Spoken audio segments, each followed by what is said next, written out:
On a tous déjà ressenti ça, n'est-ce pas? Ce truc au fond du ventre, cette petite voix qui chuchote quelque chose. Ou alors cette certitude qui débarque de nulle part, sans qu'on sache pourquoi.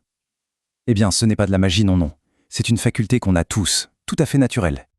Alors la question c'est, et si on pouvait apprendre à vraiment écouter ce signal? À le rendre plus clair, plus net, pour en faire un véritable allié au quotidien. C'est exactement ce qu'on va décortiquer ensemble aujourd'hui. Le truc, c'est qu'on a tous ce système de guidage à l'intérieur de nous. C'est comme une boussole interne. Le problème, eh oui, il y a un problème, c'est qu'il est souvent complètement noyé. Noyé sous le vacarme de la vie de tous les jours, sous le flot de nos pensées, de nos doutes.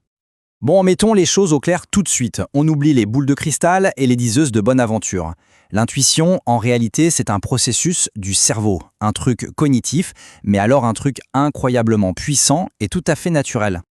Alors, c'est bien beau tout ça, mais qu'est-ce que l'intuition concrètement? Comment ça marche cette fameuse petite voix? En gros, on pourrait dire que c'est une sorte de savoir direct. C'est le moment où notre subconscient nous envoie une réponse toute prête. Ça peut être une sensation, une image, une idée qui arrive d'un coup sans qu'on ait eu à passer par toutes les étapes de la réflexion logique. Et c'est là que ça devient fascinant.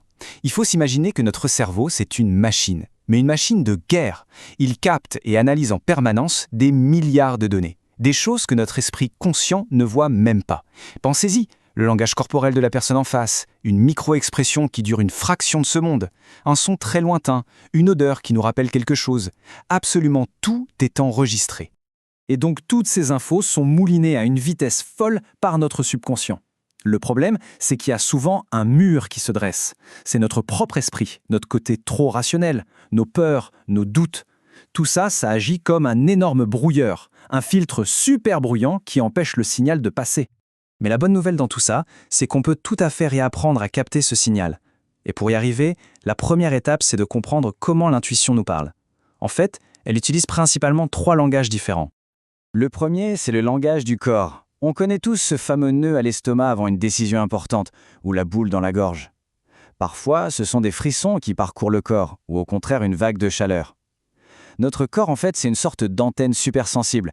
Il capte les choses bien avant que notre tête ait eu le temps d'analyser.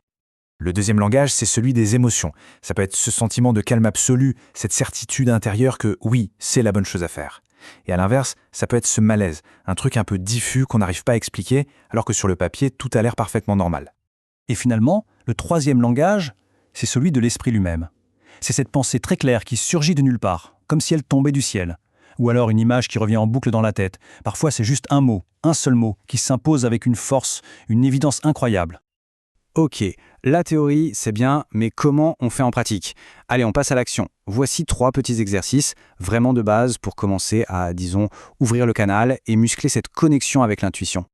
Premier exercice, le scan corporel. Très simple, on prend juste un instant pour observer ce qui se passe dans le corps, de la tête aux pieds, sans juger, juste observer. Deuxième outil, le journal intuitif. On y note les petites intuitions, les pressentiments, même les plus bêtes, et on y revient une semaine après. Vous verrez, c'est bluffant. Et enfin le troisième, le jeu du oui-non. On se pose une question très simple et hop, on attrape la toute première réponse qui vient en une fraction de seconde avant que le mental ne s'en mêle. Maintenant, attention, il y a un piège, un gros piège même, dans lequel on peut facilement tomber quand on commence à s'intéresser à ça. C'est de confondre l'intuition avec ses saucisses, ses imitations. Alors, comment on fait la différence? C'est crucial. L'intuition, la vraie, elle est calme, elle est claire, elle est neutre, même quand le message est difficile à entendre. La peur, par contre, c'est tout l'inverse. C'est agité, c'est bruyant, c'est anxieux, c'est bourré d'émotions. Pour faire simple, l'intuition chuchote, la peur hurle. Ce qu'il faut vraiment retenir, c'est que l'intuition, c'est subtil. Ce n'est pas un truc qu'on peut forcer, qu'on peut exiger sur commande, non. Ça se cultive, avec de la douceur, de la régularité, une écoute patiente. Ça ne marche jamais sous la pression. En fait, au fond, cette capacité, elle est déjà là. Elle est en chacun de nous. Elle attend juste une chose, qu'on l'écoute, qu'on la reconnaisse et qu'on la travaille un peu. C'est vraiment comme un muscle. Plus on s'en sert, plus on lui porte attention et plus il devient fort.